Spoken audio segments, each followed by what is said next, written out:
오늘의 주제 영상을 통해서 먼저 확인하시죠.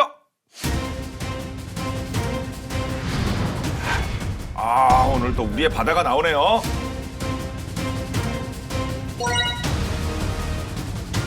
이제 알겠다. 네. 네. 우리 영상 잘 군에서 찍어요. 가장 믿음직한 네. 부대 중에 하나죠. 네, 그렇습니다. 네. 네. 수6이 나오는 거를 봐서. 네. 영상 다이나믹한 거 보세요. 네. 수중도 찍고. 수중도 있네요.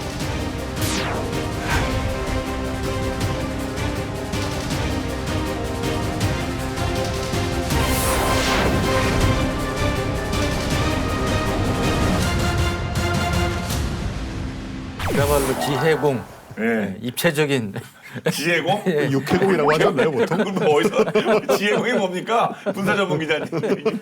원래 군사적으로는 그런 표현을 많이 써요. 사실은. 그래 저는 처음 예. 들어봐서 예. 육해공이 아니라 지혜공이란 말이 그렇죠. 있습니까? 왜냐하면 무기할 때 우리가 육상무기라는 표현을 잘 안 쓰잖아요. 지상무기라고 쓰잖아요. 그렇군요. 예. 그게 좀 몰라서. 공대지 미사일도 공대지지 공대6이라고 안 하니까. 몰라 죄송합니다. 이거 까고 시작했어요. 아닙니다. 네. 자, 여러분의 넘치는 응원과 지지 덕에 MSC가 새해도 이렇게 마주했습니다. 저희 MSC 나이 같으면 올해가 163세입니다. 네.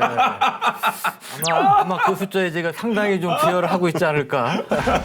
저희가 시작했을 때는 150에 가까웠을 텐데 이제 예. 많이 좀 넘어갔습니다. 그래서 우리가 또 그 연식만큼이나 그 경륜을 한번 그래도 경험으로 달려봐야 되지 않겠습니까? 네, 맞습니다. 검은 호랑이를 제가 관문에서는 잘 못 들어봤어요. 저도 흑호는 근데 말만 그냥 들어봤지. 예.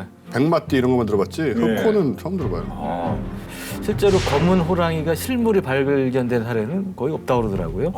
다만 이제 그 멜라닌 호랑이라고 그래서 이제 약간 짙은 색의 줄무늬가 있는 호랑이, 예. 벵골만 쪽에 있는데 그런 호랑이들이 좀 있다고 합니다. 예. 검은 호랑이 딱 하면 이제 우리 그 군장병들 검은 호랑이 딱 느낌이 딱 나지 않습니까? 상대편에 네. 공포감을 줄 거 아닙니까? 맞습니다. 예. 그런 만큼 파이팅하는 그런 한 해가 됐으면 좋겠습니다. 근데 정말 이 한중일 호랑이들의 싸움입니다. 군사적으로 본다면 특히 호랑이 기운을 뿜어내고 있는 해병대 삼국지로 2022년 이민년 첫 포문을 제대로 한번 열어보려고 하는데요. 삼국지.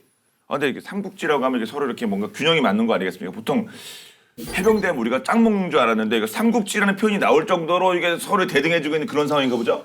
예, 지금 그런 상황이 막 좀 예. 거세게 벌어지고 있죠. 사실은 해병대 하면 한중일 가운데 우리만 거의 그 원사이드 게임 비슷하게 일방적으로 무쇠한 그런 그 상황이었는데 예. 어느 순간부터 중국이 치고 올라왔고 그다음에 일본도 이제 해병대를 갖추게 된 이런 이제 상황이 되다 보니까 말 그대로 그냥 삼국지가 벌어지고 있는 이런 상황이 됐습니다. 네. 해병대 관심 있으신 분들, 해병대 그 출신 분들, 현역 분들뿐만 아니라 많은 국민들이 정말 그 반가운 소식으로 접했던 내용이 있는데 작년 12월 1일에 해병대 항공단이 무려 48년 만에 부활을 했다고 네. 그런 소식이 있었습니다. 갔다 오셨죠? 네, 맞습니다. 네. 그때 이제 항공단 그 행사 현장은 제가 참석을 못했고 그 전날에 이제 그 역사적인 현장을 기념하기 위한 세미나가 열렸어요. 포항. 예, 포항에서. 포항. 네. 국제 세미나니까 말 그대로 이제 외국 사람이 왔는데 또 제가 깜짝 놀랐어요. 왜 놀랐냐면 뭐 역사적 행사니까 우리 해병대에서는 뭐 해병대 사령관님부터 뭐 고위 관계자들 다 가지 않았겠습니까? 그렇겠죠. 근데 우리 해병대 장군보다 미 해병대 장군들이 더 많았어요. 그러니까 우리 해병대 장군은 사령관 포함해서 4분이 예. 오셨는데 미 해병대는 무려 6명. 그러니까 미 태평양 해병대 사령관. 그다음에 그 오키나와의 제3 해병 원정군 네. 그 사령관이 있어요. 거기가 이제 한반도 유사시에 출동하는 예. 이제 그런 부대인데 이제 중장만 2명이고요.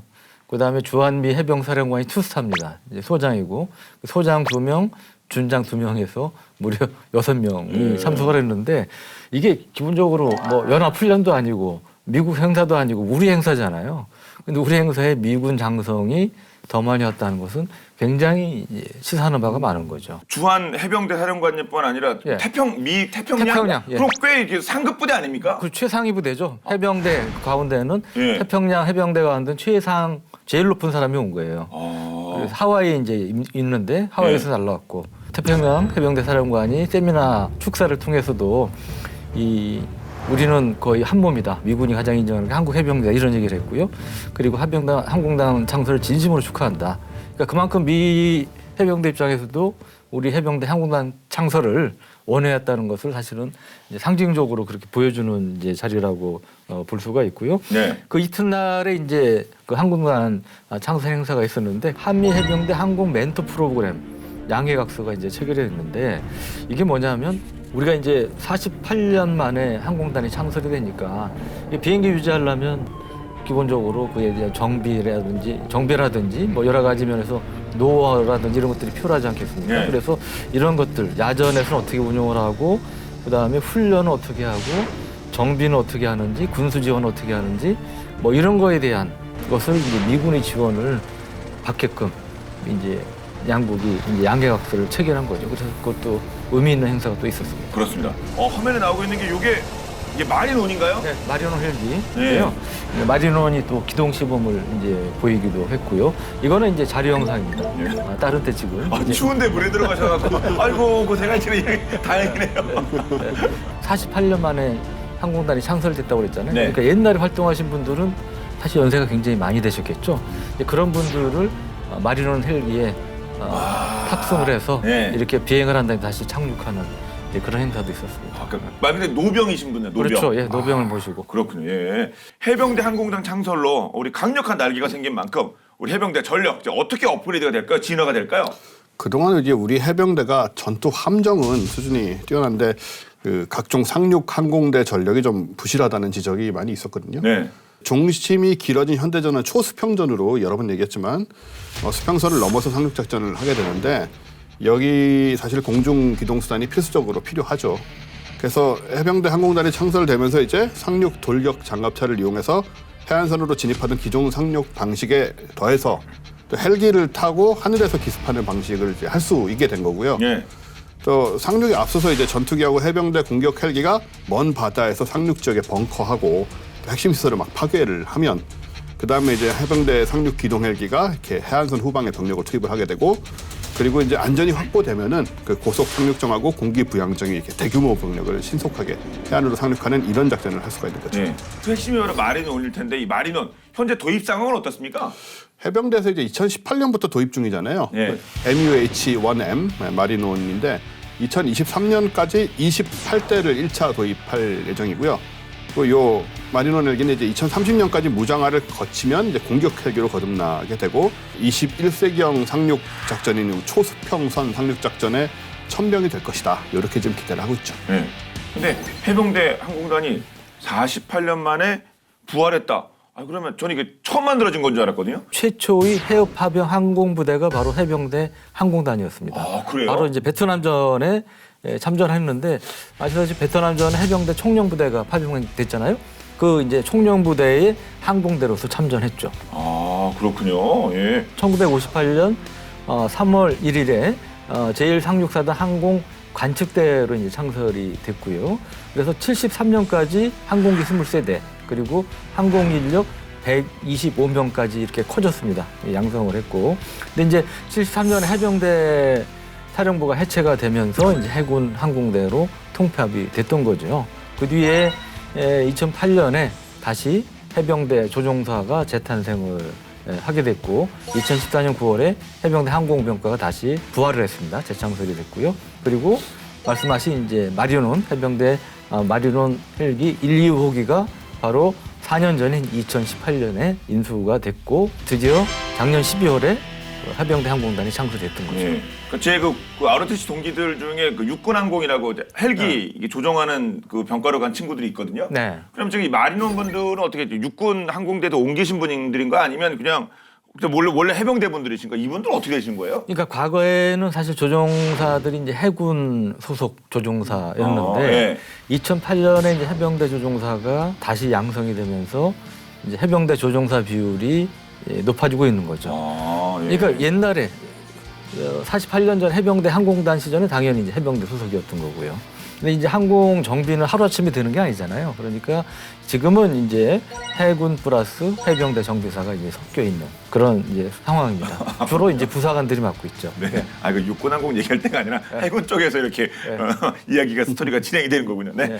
자, 본게임 또 뭐 시청자분 잘 아시겠습니다만 뭐 전 세계 50여 개국에서 해병대 운영하고 있는데 뭐 1등은 넘사는 뭐 당연히 미군일 테고 우리가 또 2만 8천 명의 규모 여러 가지 전투력을 봐도 세계에서 2위 정도를 하고 있었는데 말씀하신 대로 오늘 뭐 주제가 삼국지인 만큼 이게 중국이라든가 일본이 심상치 않은데 하나하나 분석해 보겠습니다. 중국이 일단 뭐 강하게 치고 올라오는 거 아니겠습니까? 네, 중국의 움직임이 사실 굉장히 심상치 않은데 네. 중국 인민해방국 원래 중국군의 명칭이죠. 네. 이 해병대는 해군 육전대거든요.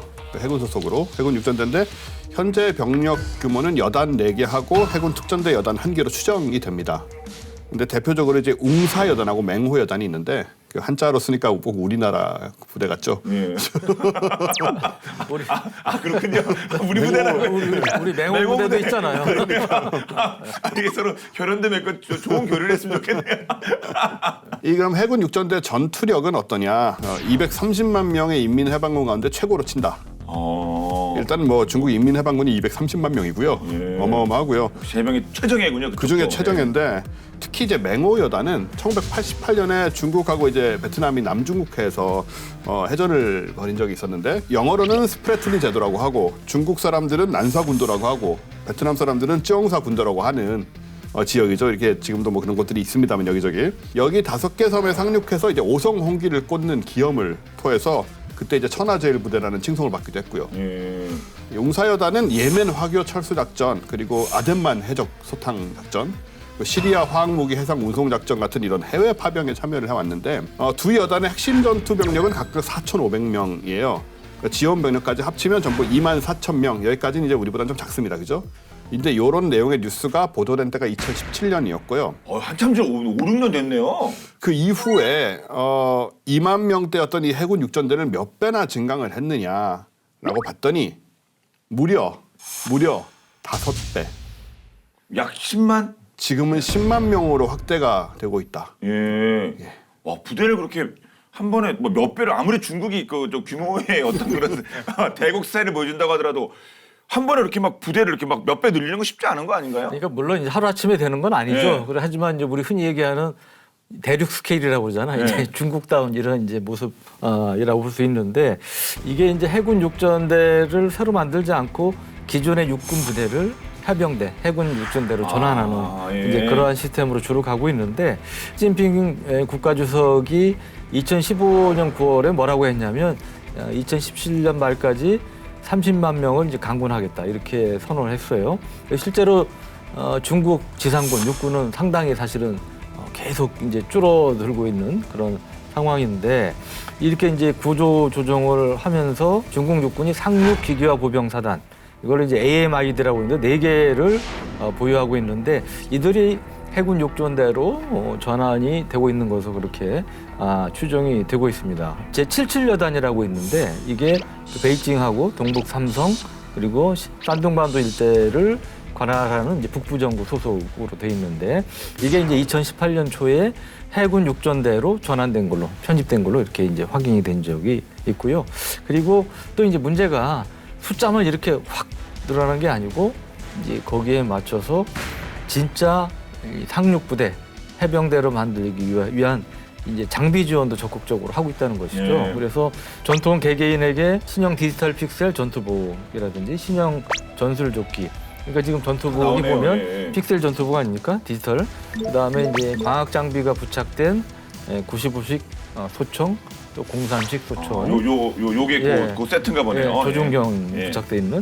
중국은 이제 11식 복합소총이라고 복합소총을 비슷한 거를 지금 배치를 하고 있는데 역시 이제 해군 육전대가 이거를 장착하고 있고요. 이런 신형 총기라든지 전투 장구류들이 최우선적으로 보급이 되고 있다. 이제 그게 우리가 눈여겨 봐야 되는 거고 그리고 또 이제 중요한 게 기동 화력 장비 아니겠습니까? 이것도 역시 빠른 속도로 현대화가 되고 있는 상황입니다. 중국의 해군 육전대를 살펴봤고 또 일본 한번 보도록 하겠습니다. 일본 일단은 뭐 사실상 해병대인데 뭐 해병대가 이름 부르진 않죠. 수륙 기동단이라고 합니다. 그러니까 일본은 원래 아시다시피 이제 평화 헌법에 의해서 선제 타격이라든지 이런 공세적인 부대 무기는 보유를 못하도록 돼 있어요. 그래서 무기 같은 경우도 뭐 탄도미사일은 사실은 보유를 안 하고 있는 상황이고 해병대는 아시지만 대표적인 이 공격형 부대 아닙니까? 그렇죠. 뭐 침공, 뭐 그렇죠. 점령, 뭐 이런 거 적지에 아닙니까? 들어 상륙을 해야 예. 되니까 해병대를 원래는 이제 보유하기 부여할 수 없는 이러한 성격의 부대인데 아베 신조 총리는 상당히 극우에 가까운 보수잖아요. 그리고 그 집단 자위권 행사할 수 있도록 법을 또 계속 개정을 했었고 이에 따라서 육상자위대 그러니까 해상자위대가 아닌 육상자위대의 수륙기동단이라는 명칭으로 해서 해병대를 창설했는데 일종의 이제 꼼수라고 볼 수가 있는 거죠. 가장 핵심적인 임무 중에 하나가 유사시 도서 탈환입니다. 그러니까 적군에 점령된 섬을 탈환하는 게 이제 가장 중요한 임무 중에 이제 하나고, 그러니까 여기서 이제 적군이란 게 어디겠어요? 중국이겠죠. 옛날에는 가상적으로 중국이겠죠. 냉전 시절에는 이제 구소련을 많이 상정했는데 이 냉전 이후에는 이제 중국이 역시 제일의 이제 가상적으로 부상이 되고 있는데 그러다 보니까 대상 부대도 서부 방면대에 있는 보병연대를 이제 확대 개편해서 수륙기동단을 이제 창설을 했습니다. 그 적이 어디겠어요라고 했을 때 저희는 중국이라고 얘기했습니다만 또 다른 얘기 하시는 분들 하시는 분들도 아마 시청자분들 답이 좀 엇갈렸을 것도 같은데 일단은 뭐 저의 희망사항은 그 일본 수륙기동단에 있다는 그 대상이 동중국해 센가쿠 열도 중국의 다오이다오의 영유권 분쟁이 영향을 미친 것이 아닐까 저는 그렇게 생각합니다만 맞죠? 네, 거기밖에 없죠 뭐. 뭐 우리는 우리 고유의 영토인 것이고 거기는 네 거 내 거가 정확하니까 뭐 생각하지 않겠죠? 이분들은 뭐 서로 알아서 해결하면 될 거고. 근데 어쨌든 일본은 2013년에 이제 방위백서를 통해서 처음으로 이제 수륙기동단 창설을 공식화를 했었고요. 2012년에 센가쿠 열도 분쟁이 되게 거세지면서 일본이 역시 섬 탈환의 능력을 가져야겠다 이제 이런 판단을 한 거죠. 2018년 3월에 이제 나가사키현의 사세보시의 아이노우라 주둔지에 2,100명 규모로 창설을 했고 2020년까지 3,200명으로 병력이 늘어난 상태인데 세계 상륙 돌격 연대 이건 대대급이고요. 그리고 1개 수송대대 그리고 1개 포병대대 1개 지원 부대로 구성이 돼 있고 그리고 이제 계속해서 홋카이도 내 육상 자위대 주둔지의 수륙 기동단 신설을 또 검토를 하고 있는데 600명 정도의 규모가 되고요. 2023년 말까지 배치를 완료하면 이게 이제 두 번째 주둔지가 되는 거죠. 생각보다 이 병력 규모는 그렇게 많지 않은 것 같아요.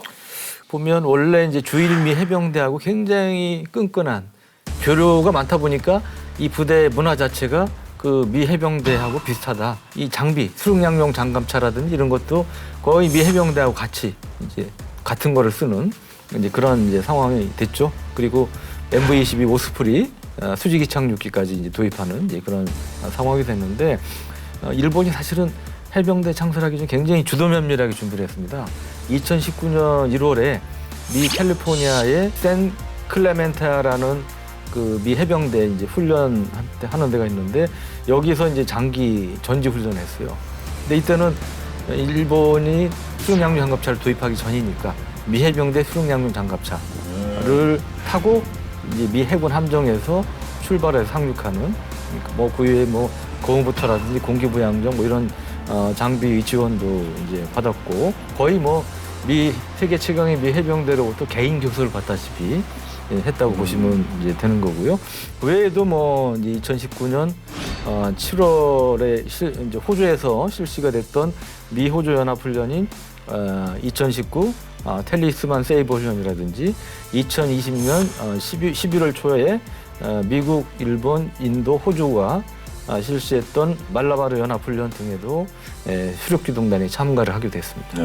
해병대 하면은 미군이 당연히 뭐 1타 강자기 때문에 제대로 훈련이 됐을 것 같긴 합니다. 실전 감각도 많이 늘었겠는데요. 그렇죠. 원래 이제 이 고기도 먹어본 사람이 맛을 알고 잘 먹는다 보죠. 술이나 뭐 노래나 뭐 춤이나 다 마찬가지죠. 그렇죠? 태평양 전쟁 전에 이제 미 해병대는 일본 상륙전 능력을 자기들보다 우수한 것으로 이렇게 이제 평가를 했다고 하고요. 그리고 해전 이후에는 사실은 일본의 이러한 이제 상륙 작전 능력 이런 것들이 당연히 이제 끊어졌지만 옛날에 또 해본 속된 말로 이제 가락이라는 게 있잖아요. 뭐 전투기도 일본이 뭐 제로 전투기도 만들고 뭐 이런 것들이 일본 독자 전투 기업에 영향을 끼쳤듯이 이러한 이제 상륙 작전을 위한 교리라든지 무기, 장비 뭐 이런 것들에 대해서 노하우, 이른바 노하우들은 예, 그대로 이제 타장이 된 건 아니죠. 그러니까 살아 있었기 때문에 일본이 단기간 내에 상륙전 능력을 발전시킬 수 있는 이제 토대가 됐던 걸로 보여지고요. 그래서 상당히 기간은 짧지만 여차하면 미 해병대의 지원 없이도 일정 규모, 아주 큰 규모는 어렵겠지만 일정 규모는 일본 수륙기동단 단독으로 상륙 작전을 할 수 있지 않나 이런 평가도 나오고 있습니다. 예. 지금 보면 확실히 그 미국은 일본 그 해병대랑 뭔가를 많이 하는 것 같긴 해요. 뭐 좋아서 그런가요? 좋아하는지 모르겠고요. 네. 또 일본 해병대에 대해서 미국은 되게 쌍수를 들고 환영하는 입장이고 환영 지지하고 그런 입장인데 왜냐하면은 뭐 일단 안보 정책 부분이 있고 그다음에 무기 판매 부분이 있는데요. 안보 정책은 이제 중국이 점점 아무래도 미국이 직면한 가장 심각한 위협이라고 바이든 대통령이 말을 할 정도로 군사적인 위협이 되고 있기 때문에 여기에 이제 대비를 하려면 사실 아시아 태평양에서 일본 자위대를 이제 첫 번째 군사 파트너로 생각을 하는 거니까 다 이렇게 환영하고 이렇게 잘해주는 거겠죠. 예. 예전부터 들어오긴 했는데 요즘은 이런 말이 없어졌겠죠. 그러니까 해병대 농담이겠지만 선임이 전차를 조종하면 후임은 전차에서 떨어져나가는 볼트 너트 이런 걸 주면서 계속해서 뭐 뛰면서 따라간다. 이거는 뭐 상상만 하더라도 이게 무슨 뭐 트랜스포머 무슨 뭐 이렇게 뭐 부품 떨어지는 것도 아니고 이거 옛날 얘기죠. 무슨 몇 팔년대 뭐 몇 팔년대 그 얘기죠. 이거. 그러니까 그 얘기는 거의 박물관, 예. 저 골동품상에 있을 만한 그런 구형 무기 쓰니까 그런다는 얘기 아니겠어요? 예, 그렇겠죠. 그걸 예. 이제 극단적으로 비유한 걸 텐데 보면 저도 이제 군을 30년 가까이 이렇게 담당하면서 보면 이 해병대가 이제 춥고 배고픈 부대다 이런 표현을 종종 들어요. 육해 공군 해병대 아닙니까? 예. 그러면 이제 해병대가 해군에 속해 있잖아요. 근데 해군이 육군에 비해서는 소군이라고 그러지 않습니까? 근데 해병대는 그 소군인 해군 내에서도 소군인 거예요.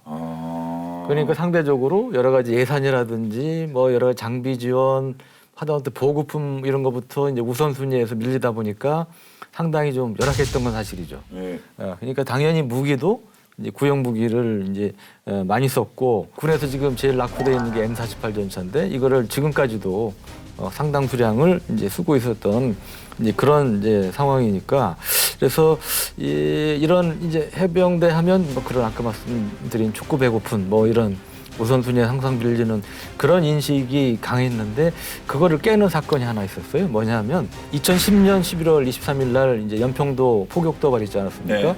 그때 우리가 전에 K9 자주포 얘기 다루면서 그 연평도 포격전 얘기 좀 다뤘죠. 근데 그때 이 K9 자주포가 백령도하고 연평도에 몇 년씩 있었는데 이게 사실은 육군보다도 육군 상당수보다도 부대보다도 빨리 배치가 됐던 겁니다. 그러니까 원래 아까 말씀드린 네. 제일반적인 전례에 비춰보면 해병대는 육군 다 배치한 다음에 이제 배치가 됐었어야 되겠죠. 그러면 2010년도 포격도발, 연평도 포격도발 있었을 때는 그 순서에 따르면 K9은 쓸 수가 없었어요. 지금 자꾸 하셨지만 이제 조성태 국방장관이라고 계셨는데 그분이 육군이지만 굉장히 이 서북도 소위 전략적인 중요성을 인정해서 K9을 여기에 최우선적으로 배치하라 해가지고 배치가 됐던 겁니다. 그게 마침 딱 그 연평도 포격도발 때 빛을 발했던 거죠. 숫자가 많지는 않지만 천안함 폭침 사건이 연평도 포격도발 이후에 그 서북도서 중요성이 이제 커지면서 해병대 장비들 K9도 추가 배치됐고요. 각종 뭐 신형 다연장 로켓이라든지 뭐 스파이크 미사일, 개인 전투 장구류, 해병대 장병들의 이 전투 장구류들도 상당히 이제 신형이 보급이 됐습니다. 그리고 특히 방탄복도 마찬가지 우선적으로 이제 보급이 됐고 이 실전에서도 필요한 게 이제 야간 투시경 같은 장비 아니겠어요? 그런 것들도 보급이 됐고 여기에는 또 뭐가 영향을 끼쳤냐면 해병대가 사실은 이제 그 1973년에 사령부가 해체된 다음에 그 독립을 계속 요구를 해왔어요. 그래서 이제 독립은 안 됐지만 그래도 인사라든지 예산 면에서는 상당히 독립성을 존중하는 쪽으로 바뀌었고 그게 이제 2013년에 그 이제 예산 독립 편성권이 인정이 됐습니다. 그래서 이제 그때부터 전보다는 이 장비를 좀 더 적극적으로 보강할 수 있는 그런 상황이 됐고 도움이 되고 있죠. M48 전차. 네. 요건 이제 교체가 되는 거겠죠? 작년 말에 네. 이제 국방일보에 실린 사진 한 장이 화제가 됐는데 그때 해병대 이사단의 M48 ACK 전차가 마지막 사격 훈련하는 모습이라고. 마지막 의미 있네요. 네. 그러니까 올해부터 K1, E1으로 교체가 된다. 그런 이제 보도와 함께 훈련하는 사진이 보도가 됐었는데 네. 그래서 이 K1, E1 전차로 이제 교체가 이제 올해부터 착수가 됩니다. 네. 교체가 되는 거고요.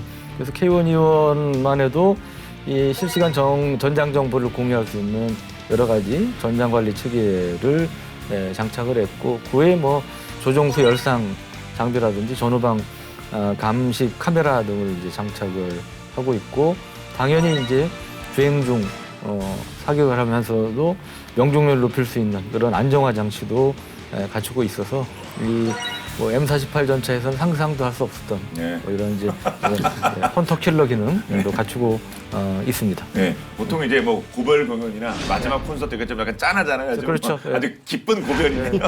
그런 아름다운 이별. 안녕. 그거를 고생했어. 보시고 SNS에 이제 소개를 했더니 네. 댓글들이 말씀드린 야 짠하다 이런 취지의 댓글들이 많이 달렸더라고요. 네. 근데 빨리 그 K1, E1 요 전차로 싹 다 바꿨으면 좋겠습니다. 저기 왜 2011년 3월인가 그때 현빈 씨가 해병대 입대를 했잖아요. 그때 현빈 씨 절정의 인기 때 그쵸. 네, 멋지게 해병대 가셨죠. 예. 벌써 이제 10년이 넘은 얘기네요, 이게. 근데 그때 이제 연평도 포격 그 영웅당하고 더불어 가지고 해병대 이미지가 이때 되게 올라가서 네. 그때 지원율이 최고였다고 합니다. 제 입장에서는 현민 씨가 해병대 들어갔는데 왜 남자들이 거기 입대를 하나라는 생각은 살짝 들긴 하지만 당연히 그런 느낌이 있잖아요. 멋지 보이잖아요. 예. 네, 가장 멋진 해병대분들. 예. 우리 해병대는 지금 이제 상륙용 중장비들 그러니까 전차나 자주포, 장갑차 화력은 굉장히 강력한 수준이라는 평가를 받고요. 이제 K1 전차를 비롯해가지고 K9 자주포 얘기 나왔던 거, 그다음에 K55 자주포, 구룡 다연장 로켓하고 또 토우 대전차 미사일, 그리고 이제 이스라엘 때 스파이크, NLOS 대전차 미사일을 이제 보유를 하고 있으니까 이게 이제 스파이크 대전차 미사일이죠. 예. 저렇게. 그걸 이렇게 바다에 있는 표적으로 쏴도 되는군요. 그러니까 이 스파이크가 사거리가 한 20km 이상 되는데 예. 이게 원래 이제 연평도 포격대가 북한 해안포 잡기 위해서 도입한 거예요. 네. 근데 해안포뿐 아니고 말씀하신 다양한 원래 뭐 전차라든지 그렇죠. 그다음에 이런 해상 표적, 소형 함정이라든지 다양하게 잡을 수 있습니다. 그렇군요. 그냥 다목적 미사일이죠. 말씀하신 것처럼 이렇게 바다로 쏠 수도 있고. 그래서 저 중간 궤도에 탄도하고 또 실시간 정보 수집이 가능한 데이터 링크 전자 광학 시스템으로 유도가 되는 아주 첨단의 그런 기술을 보유하고 있는 그런 미사일이라고 할 수 있죠. 그렇군요. 예.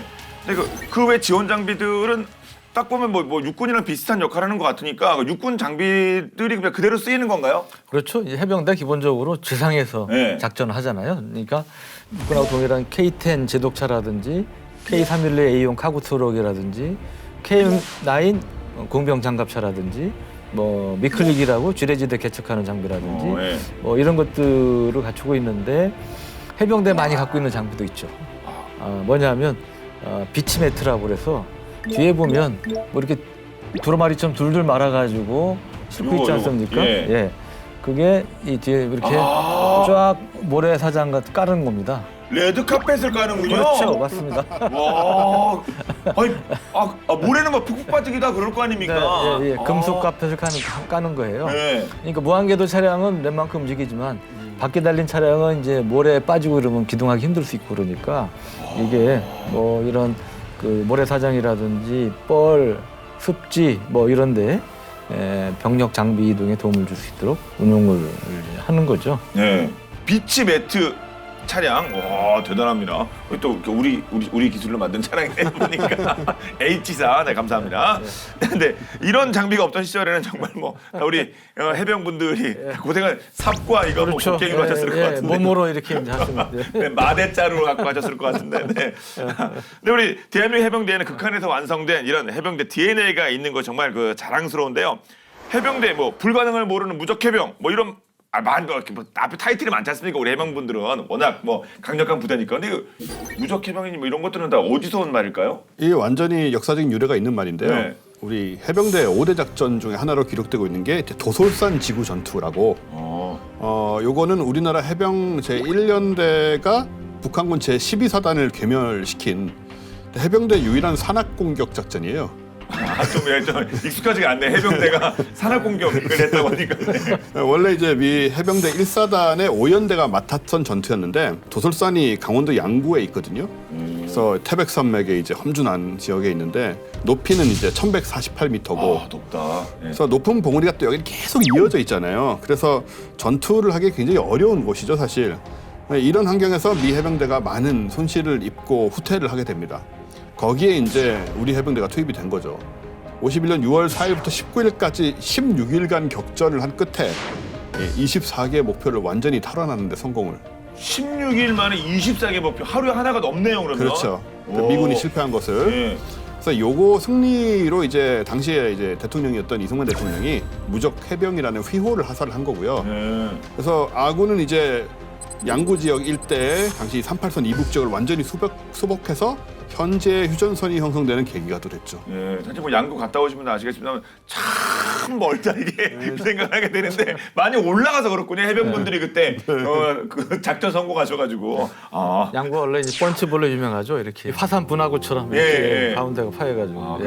뭐 격렬한 전투가 있었죠. 그 전투가 있었기 때문에 파였다는 네. 뭐 그런 얘기도 있지 않습니까? 그렇군요. 근데 방금 말씀드린 무적 해병만큼이나 딱 생각나는 해병의 어떤 상징적인 표현이죠. 귀신 잡는 해병. 자, 이 표현은 또 어디서 나왔을까요? 6.25 전쟁의 참상과 함께 우리 해병대를 전 세계에 알리며 전쟁의 부하 속으로 뛰어든 전설 속의 한 인물이 탄생시킨 그 자랑스러운 표현이라고 하는데요. 본방야사에서 그 주인공을 다뤄봤습니다. 보시죠.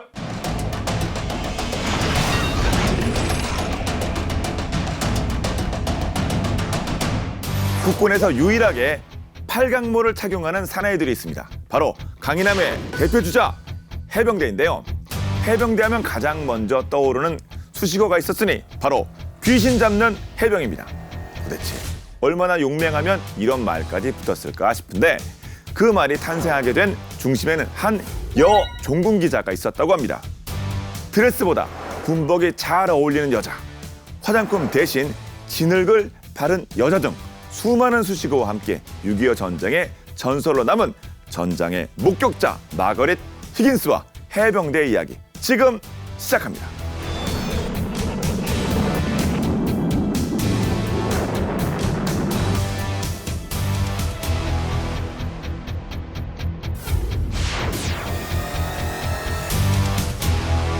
지금으로부터 약 72년 전인 1950년 6월 27일 수송기를 탄 한 미국 여성이 아비규환이 된 김포공항의 모습을 드러냈습니다. 금발을 흩날리며 등장한 그녀의 이름은 마거릿 히긴스. 당시로선 보기 드문 여종군 기자였는데요. 아직 미군의 6.25 전쟁 참전 여부조차 결정되지 않았건만 그녀는 대체 어쩌다 낯선 한반도에 발을 딛게 된 걸까요? 사건이 그녀를 쫓는 건지 그녀가 사건을 쫓는 건지 전장에 있는 곳엔 언제나 마거릿 히긴스가 있었습니다. 어린 시절부터 호기심이 많은 데 비해 당차고 두려움이 없어 궁금한 것은 반드시 파헤쳐야만 직성이 풀리는 성격이었죠. 그러다 보니 그녀의 주변은 늘 파란만장. 어린 시절부터 기자로서의 떡잎이 보이는 듯 싶은데 하지만 저널리스트의 길은 녹록지 않았습니다. 과거만 하더라도 언론사들이 여성을 종군 기자에서 배제시켰기 때문이었죠. 여기자 자체가 드물었던 시절에 암묵적으로 금기시되던 종군 기자가 되려 한다니 주변의 반대가 얼마나 거셌을지 상상이 가는데요. 하지만 이런 분위기는 오히려 히긴스의 오기를 자극했고 그녀를 전장으로 향하게 하는 촉매제가 되었습니다. 히긴스는 노르망디 상륙작전 직후 독일 다하우 나치 수용소의 실태를 취재해 전 세계에 폭로했고 종군 기자로서 처음 자신의 이름을 떨치게 되었죠. 그러나 그녀의 명성이 본격적으로 더 높아지게 된 건 이 일이 일어난 직후였습니다. 공산화된 중국의 동태를 살피기 위해 일본의 도쿄 특파원으로 온 지 채 한 달도 되지 않았건만 그 사이 6.25 전쟁이 발발한 것. 이는 공산주의의 힘에 대해 경각심을 갖게 만드는 엄중한 사건이기도 했습니다. 때문에 히긴스는 서울 주재 미국 시민을 일본으로 철수시키기 위해 편성된 수송기를 타고 사건의 중심지인 김포공항으로 들어선 것이었죠. 그렇게 포연을 헤집고 서울 시내에 잠입한 그녀는 한강교가 폭파되고 서울이 북한군에게 함락되는 과정을 목격했는데요. 그녀가 황급히 이 일을 타전하던 그 무렵 해병대는 적을 막기 위해 단독 상륙작전인 통영 상륙작전 전개를 앞두고 있었습니다. 북한의 맹공에 어느덧 국토의 90% 이상이 점령당했고 북한은 낙동강 방어선을 무력화하기 위해 7사단을 통영 방향으로 진격시켰죠. 거제도를 점령한 후 마산항과 진해항을 봉쇄하겠다는 계획이었습니다. 8월 17일 새벽 북한은 계획대로 통영 시가지를 완전히 정복해버리고 마는데요. 이에 손원일 제독은 급히 상륙작전 계획을 수립했고 통영의 장평리 해안에 해병 제1대대가 기습 상륙을 감행했습니다. 이 과정을 마가렛 히긴스도 숨죽여 지켜보고 있었죠. 해병대원들은 고성에서 통역읍으로 진입하는 원문고개를 확보한 뒤 적의 진격을 차단했습니다. 특히 3중대와 7중대가 통영시가지가 훤히 내려다 보이는 망일봉을 미리 점령한 게 신의 한 수였죠. 그 덕에 적군을 빠르게 격퇴할 수 있었고 통영 탈환에 성공할 수 있었습니다. 그녀는 자신의 보도에서 우리나라 해병대를 가리켜 한국 해병이라면 귀신도 잡을 수 있겠다는 의미의 They might capture even devil이란 표현을 사용했고 이는 오늘날 귀신도 때려잡는 해병이란 수식어를 탄생시켰죠. 통영 탈환에 성공하자 한미 해병대는 맥어더 장군의 지휘 아래 수도인 서울 수복을 위해 인천 상륙작전을 펼칠 계획을 짜고 있었습니다. 히긴스 역시 생생한 전장의 모습을 알리고자 당연히 이들과 함께 승선할 생각이었죠. 하지만 바로 그때 예상치 못한 복병이 그녀를 막아 세웠으니 자신을 둘러싼 시선과의 전쟁이었습니다. 6.25 전쟁을 목도한 약 270여 명의 취재 기자 중 여성 종군 기자로는 마가렛 히긴스가 거의 유일했다고 알려져 있는데요. 원래 남들이 가지 않는 길을 걷게 되면 그만큼 복병도 많은 법. 히긴스를 곱지 않은 시선으로 바라보던 사람의 이름은 월턴 워커, 초대 미팔군 사령관, 그러니까 준장이었죠.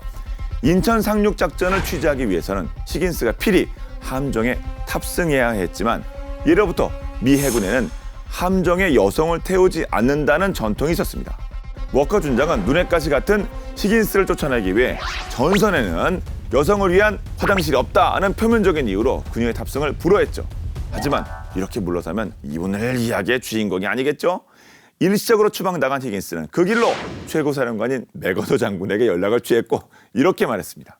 나는 여자가 아니라 헤럴드 트리뷴의 기자며 내가 걸어 나온 곳은 서울이다. 나는 또다시 서울에 걸어 들어가고 싶다. 결의에 찬 그녀의 모습은 맥어더 장군의 마음을 흔들었고 그의 배려로 히긴스는 수송선에 올라탈 수 있었습니다. 스스로의 힘으로 위기를 타개한 모습만 봐도 그녀가 얼마나 담대한 여성이었을지 알 것 같은데요. 그렇게 여성 기자의 취재 권익을 찾는 데 성공한 히긴스는 260척의 함정이 동원된 인천 상륙작전의 전개 과정을 두 눈으로 지켜보게 되었습니다. 그렇게 6.25 전쟁 초기부터 약 6개월간의 취재 기록을 바탕으로 히긴스는 귀국 후 워 인 코리아라는 단행본을 냈는데요. 이는 그녀를 여성 최초의 퓰리처상 수상자로 만들어 주었습니다. 히긴스는 자신이 쓴 책과 함께 미국 전역을 돌며 시민들에게 한국을 도와야 한다고 호소했죠. 실제 그녀로 인해 많은 사람들이 6.25 전쟁에 관심을 갖고 그 덕에 우리나라 역시 많은 지원을 받을 수 있었는데요. 그 공로를 인정받아 히긴스는 2010년 대한민국으로부터 수교훈장인 흥인장을 수여받게 되었습니다. 히긴스를 기억하는 사람들은 그녀에 대해 이렇게 평가하곤 합니다. 그녀는 변화무쌍한 사건지로 향하는 유랑자였다고 말이죠. 세상의 시선에 좌절하지 않고 전쟁터를 누비며 글로 수많은 생명을 구한 마가렛 히긴스. 용감무쌍한 대한민국 무적의 해병대를 전 세계에 알렸던 호국 영웅 중 한 사람임을 기억해야겠습니다.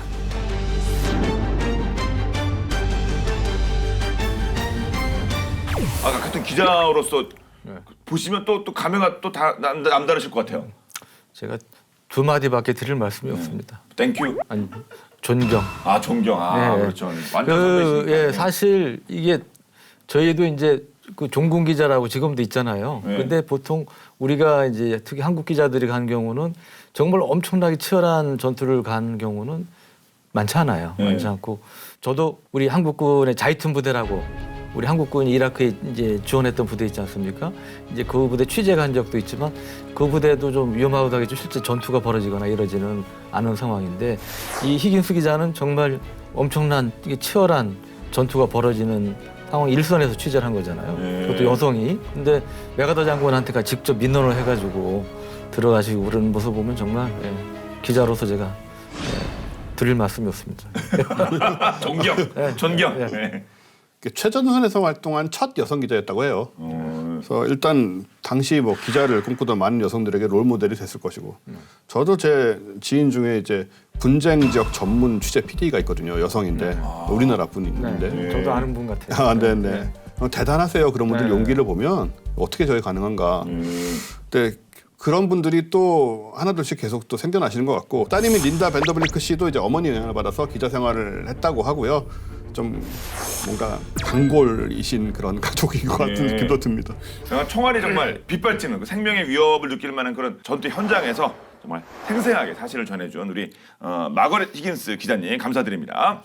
자 그런데 아니 이렇게 해병이 중요한데 해병이 필요 없다는 무역론이 제기된 적이 있어요? 이게 말이 되는 얘기입니까? 아 근데 그게 1, 2차 대전 때라든지 이 실전 사례를 보면 해병대가 사실은 가장 위험을 무릅쓴 부대잖아요. 네. 우리가 노르망디 상륙작전 다큐멘터리나 영화를 봐도 사실은 몰살은 아니지만 상당수가 사상을 입은 피해 규모가 엄청나죠 진짜. 상당수가 사실은 전사한 그런 네. 경우도 있지 않습니까?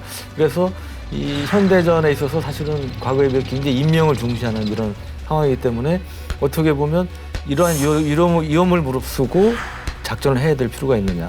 두 번째는 그런 위험을 무릅쓸 필요가 없게끔 만들어주는 신형 무기들이 또 등장하고 있지 않습니까?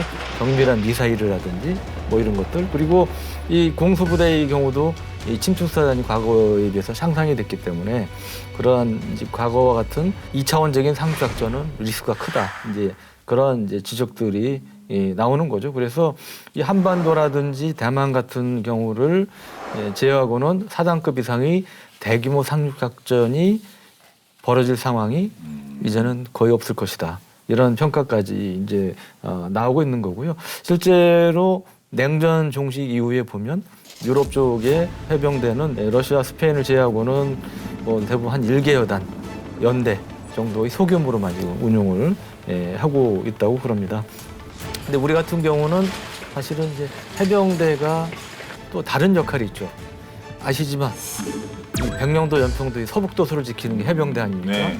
또 육지에 있는 김포 지역을 또 지키는 것도 해병대죠. 강화도도 그렇죠. 네, 김포 강화도도 맞다. 해병 네. 이사단이 지금 지키고 있기 때문에 이제 그런 점에서 서북도서를 지키고 서북도서 방위사령부가 창설이 됐는데 다른 이제 전략적인 중요성이 또 추가가 됐다고 이제 볼 수가 있는 거고요. 자, 그렇게 중요한 해병대이기 때문에 저희가 또 첫 회 특집으로 한중일 해병대 삼국지를 좀 다뤄보고 있습니다. 자, 그럼 이제 해병대 전투력을 한번 따져봐야 되지 않겠습니까? 가장 먼저 해병대하면 또 이거죠. 뭐 상륙, 돌격, 장갑차 저기서부터 막 해안에서부터 막 촥 해안이 아니구나. 바다에서부터 쫙 오는 게 이게 또 딱 떠오르지 않습니까? 그 상륙, 돌격, 장갑차부터 한번 따져볼까요? 네, 현대 상륙 돌격 장갑차 중에 대표 선수는 LVT-7입니다. 이거는 이제 워터제트 방식을 써가지고 해안에서 멀리 떨어진 것부터 이제 가동을 해서 이제 상륙을 이제 할 수가 있고 이 차체는 알루미늄으로 만들어서 좀 가볍게 했어요. 가벼워야 그래도 빨리 그리고 멀리 갈 수 있지 않겠습니까? 그리고 이게 미 해병대가 이제 80년대 초반에 이 LVT-7 이 성능에 이제 만족을 해서 여기에 이제 개량 작업을 했는데 뭘 했냐면 우리 해병대도 마찬가지인데 40mm 고성 유탄 기관포 우리 육군으로 얘기하면 K4죠. K4를 이제 장착하고 있어요. 그래서 이런 이제 개량 작업을 거쳐서 AAV-7A1이라는 거를 이제 만들어서 실전 배치를 했고요. 이 AAV-7A1은 1, 2차 걸프전에서 미 해병대 핵심 전력으로 이제 활약을 했습니다. 그리고 우리 해병대의 경우는 이제 1998년에 그 지금의 한화 디펜스에서 V7A1을 기술 도입 생산을 했는데 이게 이제 영국의 BAE 시스템사로부터 했고요. 그래서 KAV를 이제 운용을 하고 있고 이게 이제 바로 요겁니까? 한화 디펜스에서 만든 KAV 모습인데요. 승무원은 3명이고 최대 이제 21명의 병력을 태울 수가 있어요. 그러니까 일반 육군에서 쓰는 장갑차보다는 많은 병력을 태울 수 있는 거죠. 보통 육군 장갑차들은 10명 미만이잖아요. 네. 10명 안팎인데 많아야. 근데 여기는 21명을 이제 태울 수가 있고 항속거리는 최대 이제 480km에 달하고요. 여기 보시면 앞부분에 여기 좀 요게 두꺼운 게 40mm. 이제 K4 예. 40mm 고속뉴턴 기관포고요. K6라고 불리는 12.7mm 중기관총. 예, 국산 중기관총을 이제 장착을 이제 하고 있죠. 그리고 육상에서는 시속 72km로 달릴 수가 있고 해상에서도 13km로 이동을 할 수가 있습니다. 우리 해병대에 갖고 있는 게 200여 대인데요. 이게 세계에서 미국 빼고는 제일 많이 갖고 있는 거예요. 예. AV7은 미국은 근데 이제 우리보다 엄청 많아요. 한 1,200대.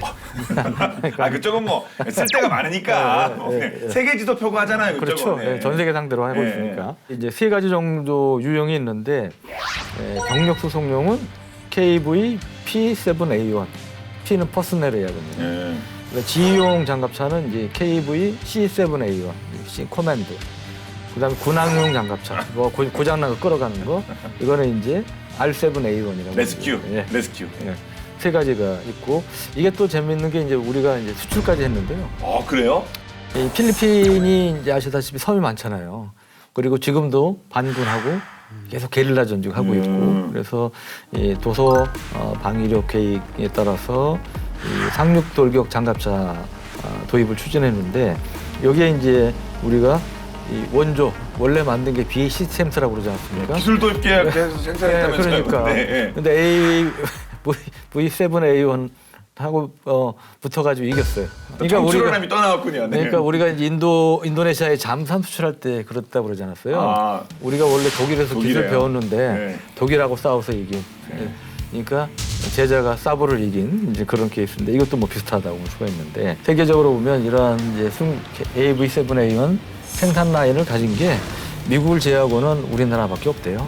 그래서 그런 점에서 이제 강점이 있었고 이게 이제 총 600억 원 규모로 계약이 됐는데 2019년 4월에 총 8대를 이제 발주를 해서 납품이 되고 있다고 합니다. 그리고 일본의 경우는 이제 미국제 AV7 장갑차 52대를 이제 갖추고 있다고 합니다. 아니, AAV7이면 아까 우리는 KAAV P7A1 아무튼 AAV7은 똑같은 거 아니에요? 네, 그러니까 같은 모델이에요? 네, 같은 거죠. 네. 같은 거를 일본도 그러니까 우리와 같이 미국 거를 갖다가 도입해서 이제 쓴다고 볼 수가 있는 건데 2013년부터 제작사가 이제 중고 차량을 갖고 있는데 이거를 이제 일본에 맞게 약간 개조한 거를 도입을 이제 하고 있는데 문제는 좀 연식이 오래된 거예요. 30년 이상 사용된 오래된 거다 보니까 일본 이제 국회라든지 이런 데서 이제 비판이 나왔다는 거죠. 이거 뭐 물에 둥둥 떠 있으면 저기 표적이 되는 거 아니냐 뭐 이런 비판도 나오고 하니까 일본도 정부도 안 되겠다 해가지고 이제 그 상당히 업그레이드하는 이런 계획을 추진하는데 뭐냐면 미국에서 이제 EFV라는 완전히 새로운 차원의 고성능 수중량용 장갑차를 개발했습니다. 이 물보라만 봐도 좀 상당히 빠르다는 느낌을 주시죠? 뒤에 워터 이거 네, 워터제트 있고요. 보통 수중량용 장갑차처럼 가는 게 아니고요. 거의 모터보트가 달리듯이 가요. 네, 속도가 엄청나게 빠릅니다. 그러다 보니까 수상 속도가 최대 시속이 46km 정도가 돼요. 아까 AAV는 뭐 13이라고 했으니까 3배, 그러니까 3배 이상이 빠른 거죠. 네, 무슨 보트가 달리듯이 엄청나게 빠른 속도로 달리는데 이게 미국에서 개발하다가 예산 문제, 뭐 기타 뭐 군의 성능 요구 충족 문제 이런 거 등으로 해서 취소가 됐는데 일본이 그럼 우리가 이거 좀 손봐가지고 업그레이드해서 써야 되겠다 해서 그 미쓰비시가 EFV를 개발하던 미국 제너럴 다이내믹스하고 공동 연구를 해서 그 성능 개량형을 이제 개발하기로 했고 이게 이제 2020년대 중반 이후에를 목표로 이제 만든다고 그럽니다.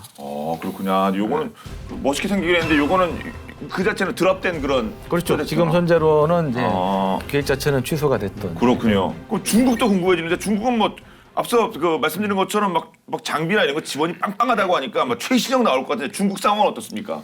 JBD-05 양서 보병 전차라는 양서류 할 때가 양서인가 보죠? 그런 것 같아요. 개구리 뭐 할 때 이렇게. 네, 중국 이름들 보면 참 좀 재미있죠. 우리 한자적으로 해석을 하면.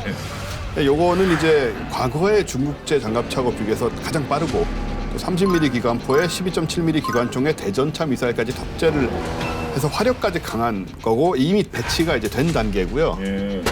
해외에서는 이제 JBD 2000이라고 부르는데 여기 수출명이 그렇게 되는 거죠. 요건 이제 2000년에 개발에 착수를 했고 2005년에 제시카가 완료가 됐고 양산은 이제 노린코의 자회사인 후난강루 기계 집단 유한 공사가 관여하고 있고요. 기계 집단 유한 공사라는 이름도 좀 재밌습니다, 그죠? 로봇을 만들어야 될 것 같잖아요. 기계가 모병사단 말 때 그런 기계 의미인가 봅니다. 네.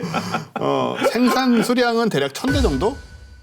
맞네요. 네, 1000대 이상으로 예. 알려져 있고요. 파도막이 부분이 이제 파도를 헤치는 게 아니고 물을 위에 이렇게 활주할 수 있게 이렇게 각도가 이렇게 물을 좀 타고 올라갈 수 있게 그렇게 돼 있죠. 예. 그리고 이것도 이제 워터제트를 씁니다.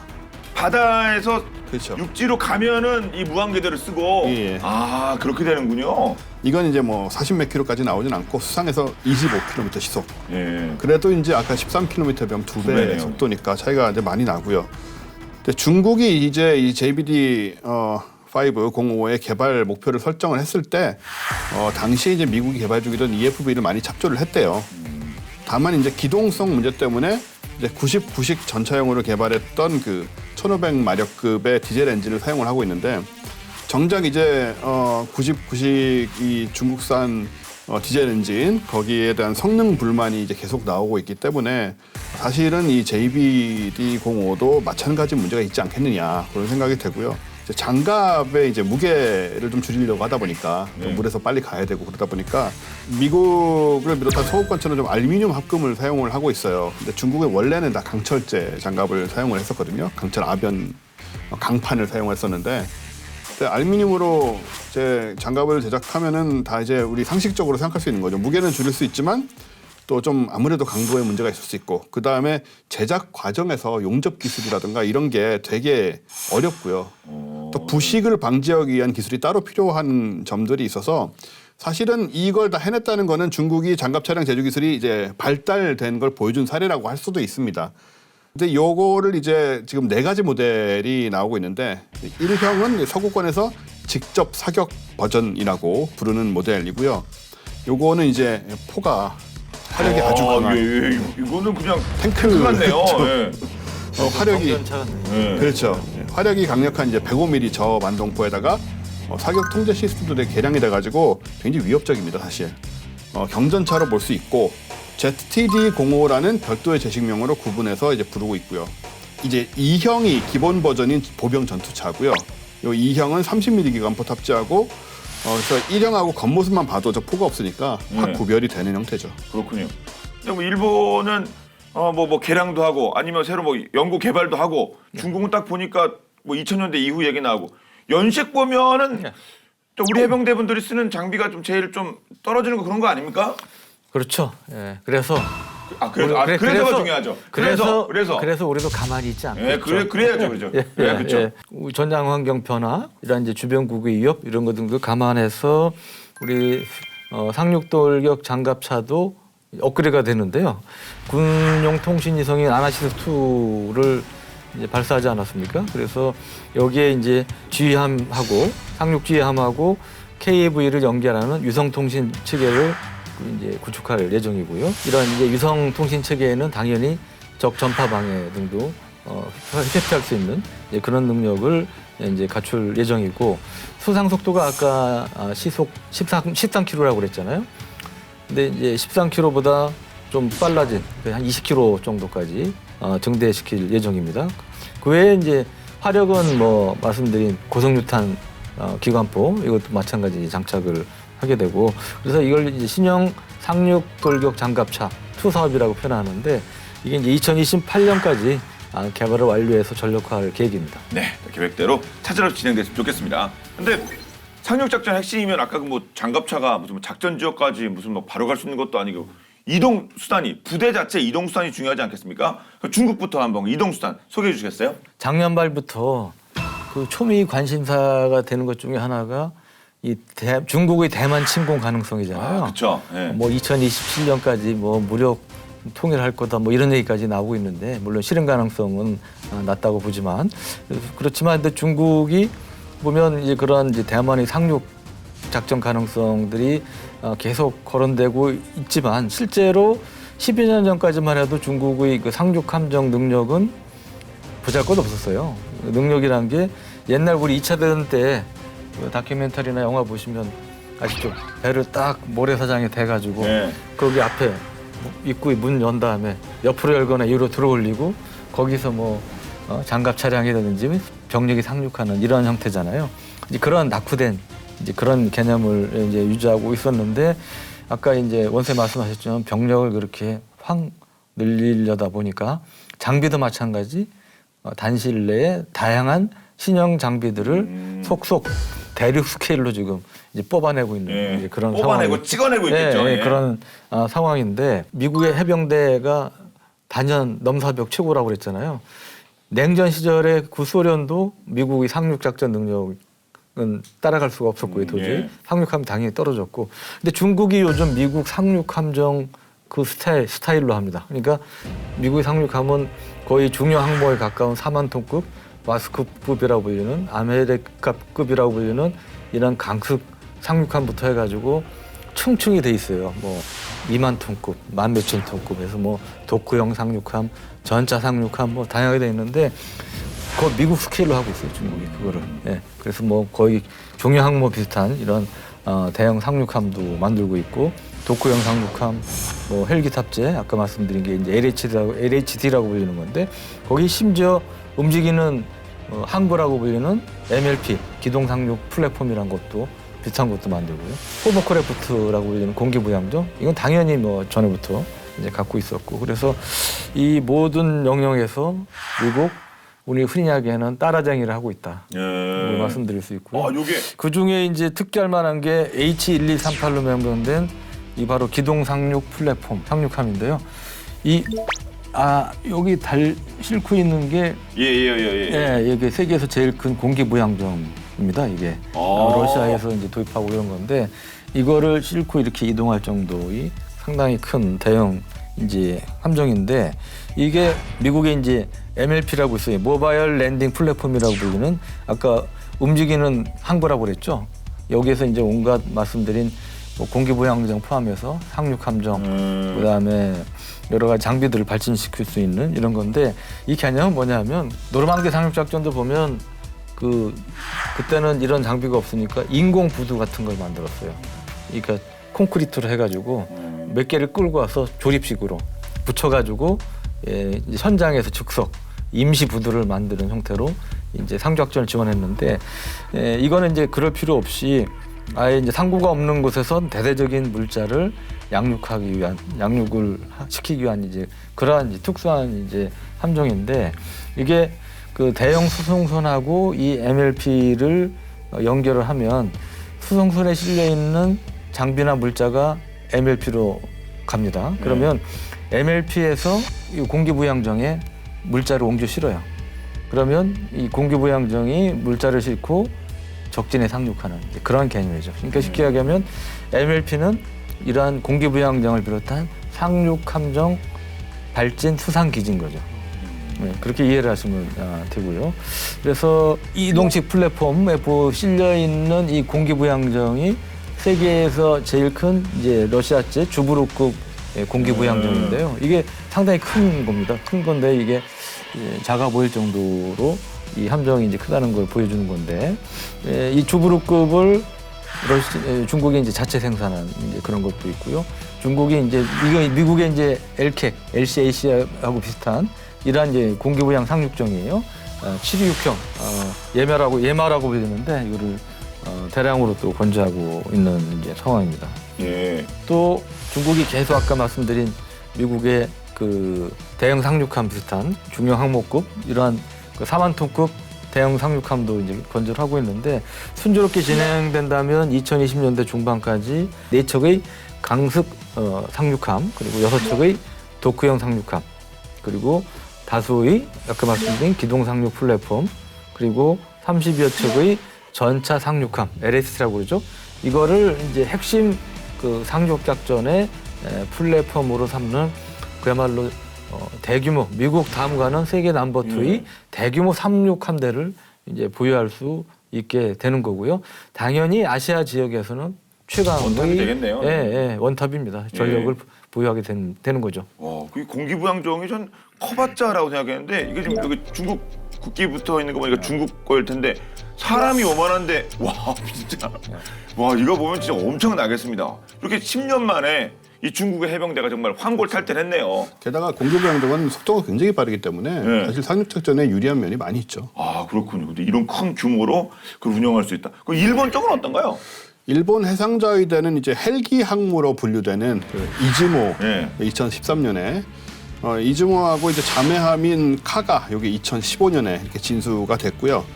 2012년에 일본 방위성이 행정사업 리뷰에서 이제 22DDH 이즈모급 호위함은 헬리콥터 운용을 중시한 그룹의 핵심 전력으로서 예. 도서 방위 사태, 대규모 재해 및 재외 일본인 수송 등의 새로운 위협과 다양한 사태에 실효적으로 대응을 하고 또 국제 긴급 원조 활동 등 국제 평화 협력 활동에 종사한다고 기술을 했습니다.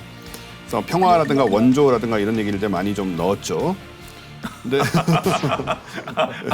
아 그럼 일본어도 그런 걸 넣어야 말씀 듣고 되니까요. 보니까 네. 그러네요.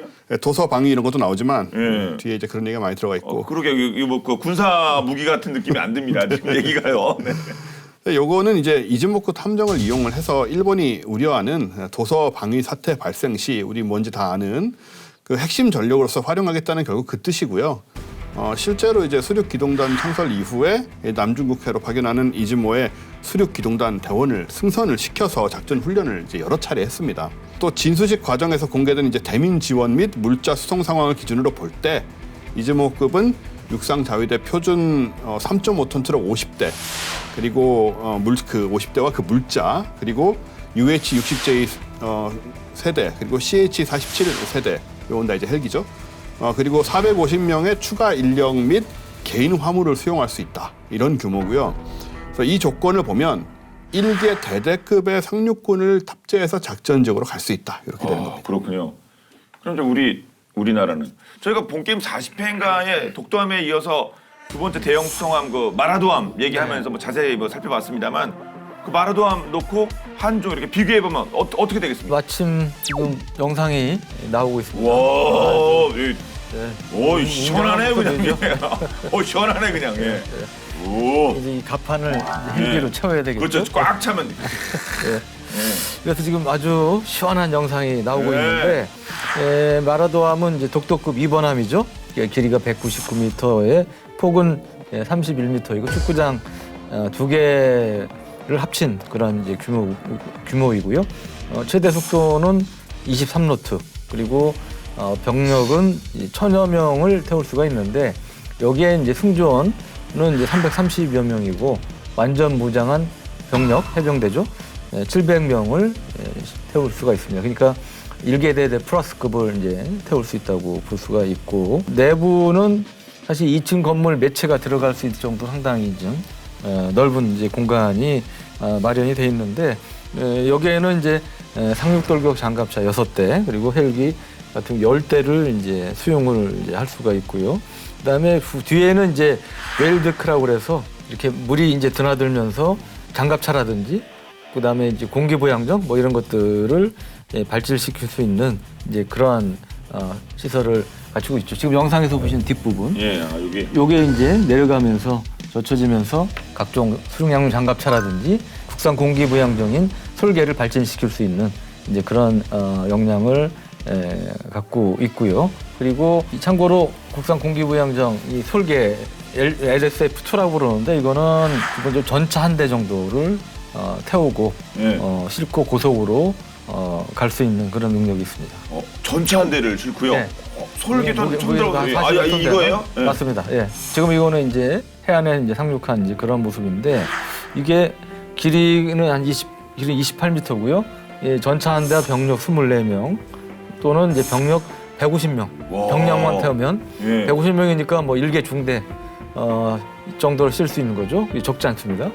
태우고 최대 40노트. 그러니까 시속으로 따지면 무려 74km의 엄청 빠르군요. 고속으로 수송을 할 수가 있어요. 그리고 추가 연료 보급 없이 최대 185km까지 이제 항해를 할 수 있으니까 우리가 보통 이제 수평선을 40km로 보지 않습니까?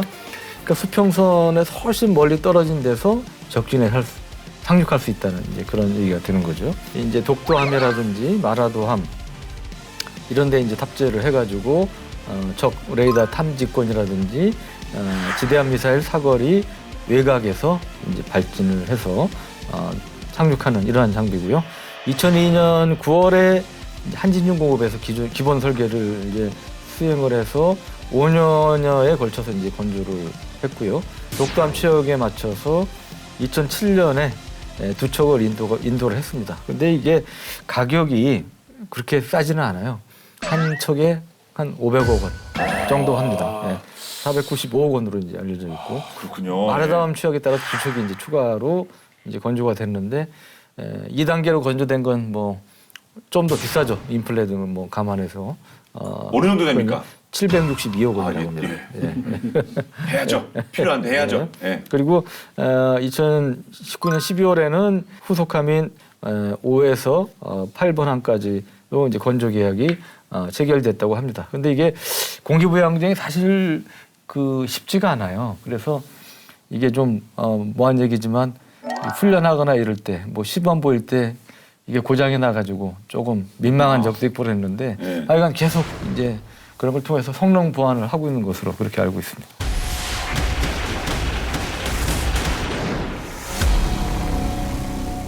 (2022년) 이민년 검은 호랑이 해 한중일 해병대 삼국지 열전으로 포문을 열고 있습니다. 지난주에서 이제 2탄 함께 하도록 하겠는데요.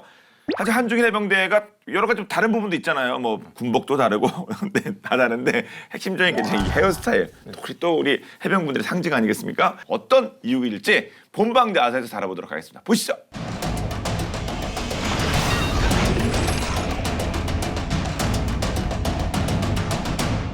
(1990년에) 발매된 이병열차 안에서라는 노래에는 이런 가사가 나옵니다. 어색해진 짧은 머리를 보여주긴 싫었어. 때려야 뗄 수 없는 입대와 짧은 머리.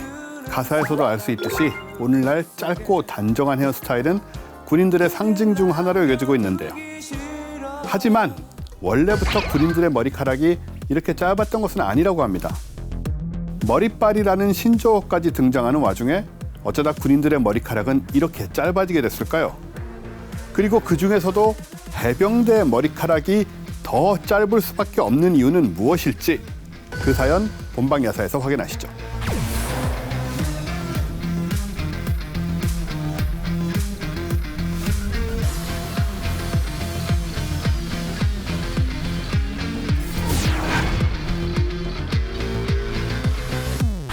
밤송이처럼 짧은 머리카락을 유지하는 현대 군인들과 달리 과거의 군인들은 길고 찰랑거리는 스타일을 고수했었는데요. 지금으로선 상상하기 어렵지만 긴 머리야말로 당시 군인들의 보편적인 차림 중 하나였습니다.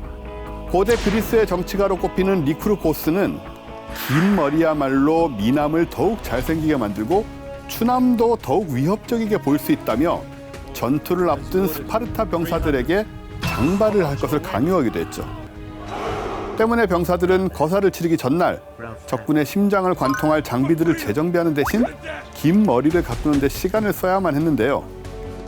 지금 생각하면 다소 황당합니다만 군인들의 장발은 유럽권에선 아주 흔한 일이었습니다. 조금만 거슬러 올라가면 우리나라 역시 장발이 표준 규격으로 통하던 때가 있었는데요. 조선시대만 하더라도 신체 발부, 수지부모라 부모로부터 물려받은 몸을 소중히 여겨야 한다는 고사성어를 몸소 실천하기로 했었잖아요. 남녀노소 불문하고 머리카락을 자르는 행위가 효에 어긋난다고 여겨지던 시절을 생각하면 서양권의 장발 바람도 그 시대에는 자연스러운 문화였을 것입니다.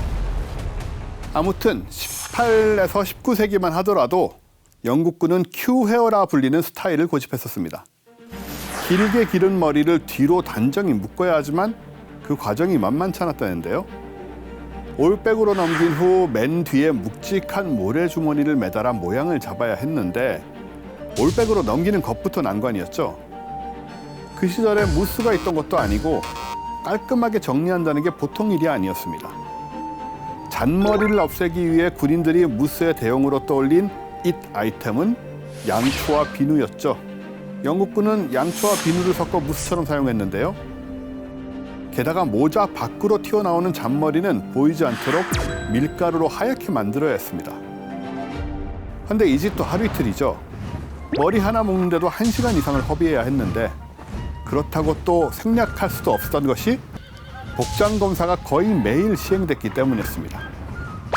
결국 군인들은 이러지도 저러지도 못하는 상황에 놓이고 말았고 이 과정을 반복하고 싶지 않은 몇몇 군인들은 급기야 머리 감기를 포기해야 했습니다.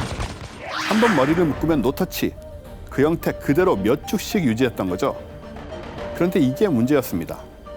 장병들은 매일 반복되는 고된 훈련으로 땀범벅이 될 수밖에 없었는데요.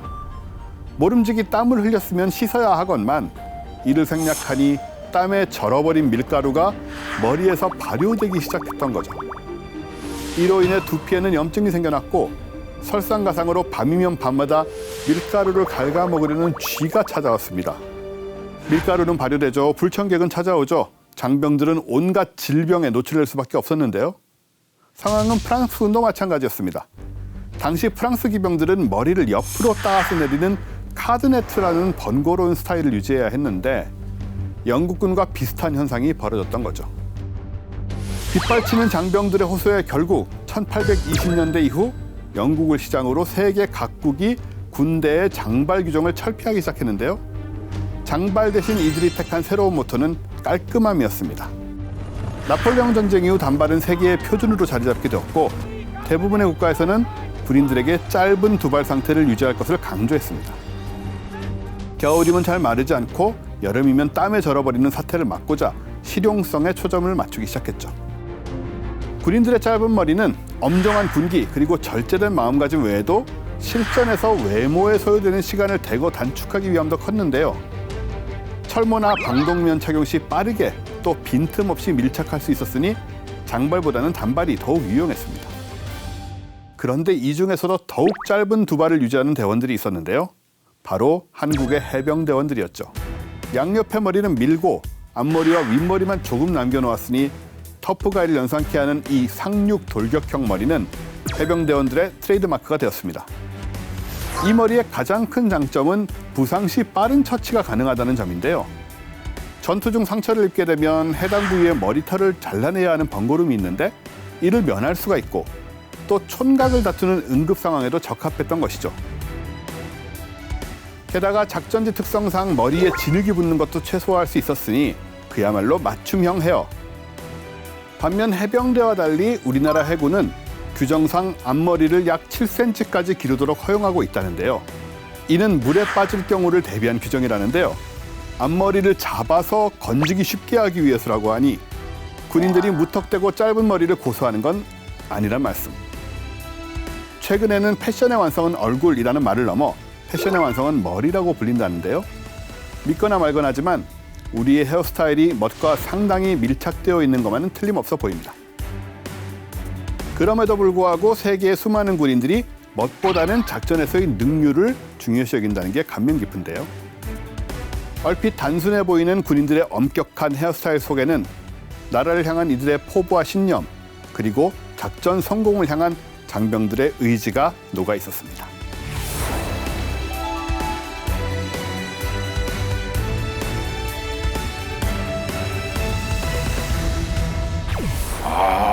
저도 이렇게 군대 가기 전에 이 머리 깎은 생각이 나는데 전 군대 가기 전에 한번 제대로 길러본다고 제가 얼굴도 긴 편인데 앞머리 여기까지 길렀어요 솔직히.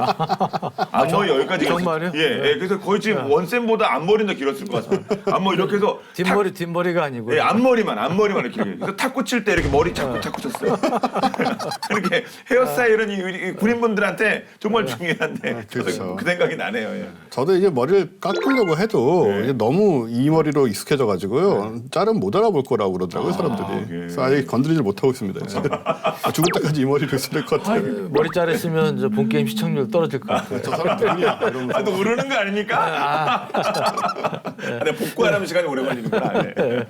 그래서 보면 이 장병들 사이에서 이제 머리에 힘을 주고 싶은 날에 뭐 이제 하는 헤어스타일이 몇 개 있다고 네. 그러죠. 투블럭, 뭐 모이칸 다우펌, 예, 뭐 이런 것들이 이제 군인 같지만 미묘하게 뭐 군인 같아 보이지 않는 뭐 스타일이 인기라고 하네요. 네. 예. 요즘 또 바버샵이라고 이렇게 그 남성 이게 그 네. 이용원이 좀 인기라고 하는데 네. 이렇게 좀 신경 많이 써주셨으면 좋겠습니다 우리 장병들. 네, 좀 든든한데요. 자 다시 한번 이제 우리 주제로 돌아가서 우리 해병대 항공단 창설에서 알 수 있듯이 상륙 장갑차로 상징되던 해병대가 분명히 변화하고 있습니다. 자 일본의 항공 전력도 한번 살펴봐야 될 것 같습니다. 일본은 그 중기 방위계, 그러니까 2019년부터 2023년까지 이걸로 수립을 하면서 F-35B 스텔스 전투기를 이제 42대를 도입한다고 결정을 했는데, 네. 요건 이제 미 해병대용으로 원래 개발이 돼서 수직 이착륙이 되는 거잖아요. 강속 상륙하면서 기존의 이제 F-35A 스텔스 전투기 이제 105대 요거까지 합하면 총 147대의 스텔스 전투기를 보유를 하게 되는 거거든요. 특히 이제 수륙 기동단은 이제 중형 헬기 CH-47J 세대하고 미국의 동맹국 가운데는 처음으로 틸트 로토 수송기인 MB-22 오스프리를 16대를 도입해서 운영할 계획입니다. 그리고 오스프리 전에 얘기했었지만은 이제 회전축과 면을 직접 기울여서 이제 수직 상태에서는 헬리콥터처럼 수직 이착륙이 되고 올라가서는 이제 다시 고정익기처럼 돌려가지고 고속 비행을 하는 그런 방식이잖아요. 예. 요건 이제 앞으로 가고 있는 모습이고 이럴 때는 뭐 일반 저 프로펠러기랑 별 달라 보이지 않죠, 그다지. 내릴 때는 이제 이렇게 돌려가지고 이렇게 내리고 오르고 호버링도 가능하고 근데 진짜 신기하긴 해요 이거. 신기하고 기술이 굉장히 어렵죠. 네. 공중에서 저걸 돌려야 되니까 사고도 많이 났죠. 그렇죠. 과부제죽이라는 별명도 없고. 아 예. 저거 돌리다가 순식간에 뭐 중심을 잃고 할 가능성이 굉장히 실속, 크거든요. 여하튼 이제 이거를 이제 도입을 하게 됐고요. 미 해병의 CH-46 시나이트 헬기의 전투 행동 반경이 296km인데 반해서 이 오스프리 작전 반경은 722km나 되기 때문에 네. 그리고 항속거리도 3,590km나 됩니다. 헬기가 아닙니다, 사실은. 그런 거 보면. 그래서 클래스가 완전히 다르고 그리고 이제 속도도 시속 550km나 낼 수 있으니까 여기에 24명의 해병대원을 싣고 불과 5분 만에 사실은 해안까지 수송할 수가 있죠. 완전히 엄청나게 먼 곳에서부터 와도. 그래서 이걸 16대를 쓴다는 얘기는 수륙기동단이 최대 408명의 병력을 눈 깜짝할 사이에 사실상 동북아 어느 곳이라도 투입할 수 있다. 이런 전력을 갖추게 된 겁니다. 그런 부분은 뭐 상당하긴 합니다. 그럼 중국 쪽은 또 어떨까요? 그러니까 그거 저 얘기 전에 여담 예. 하나 드리자면 저 작년에 이제 해병대 항공단 창설 예. 그 세미나 갔다고 그랬잖아요. 그때 이제 얘기 들어보니까 우리 해병대도 단기는 아니고 중장기적으로 이런 오스프리와 같은 수직 이착륙 항공기를 도입하려는 그 계획을 갖고 있더라고요. 그래서 우리도 좀 희망을 갖고 하여튼 그런 노력을 하고 있다는 걸 좀 아셨으면 좋겠다 말씀을 올리면서 중국 얘기를 하면 중국은 불과 10여 년 전까지만 해도 사실은 헬기를 사용한 뭐 입체적인 상주작전 이런 거는 꿈도 못 꿀 이제 그런 수준이었는데 이제는 중국도 원정 능력이라든지 초수평선 입체적 상주작전을 위해서 이제 엄청난 투자를 하고 있죠. 그래서 예를 들면 071형 이게 이제 도크형 강수 상륙함인데 여기 이어서 지금 한창 건조하고 있는 게 미국의 중국판 와스프급으로 불리는 이 중형 항목급 이 075형 상륙함에도 Z-10 공격용 헬기 해상형 탑재가 확정이 돼가지고 입체적인 상륙작전을 강화할 계획이라는데 지금 사진에서 보이시는 이게 이제 Z-10 이제 공격용 헬기입니다. 그래서 양쪽에 이제 로켓탄이라든지 뭐 각종 미사일을 장착할 수 있는 기수 부분에 이제 기관포를 장착하고 있고요. 그런 건데 이 Z-10 헬기는 이제 정어항공공업공사가 러시아 이제 까모프와 공동으로 개발해서 2003년에 첫 비행에 성공을 했고 중국 육군하고 해병대 헬기로 사용을 이제 하고 있고요. 이게 철보다 무려 200배나 강한 이 금속이 있다는데요. 그라핀이라고 들어보셨어요?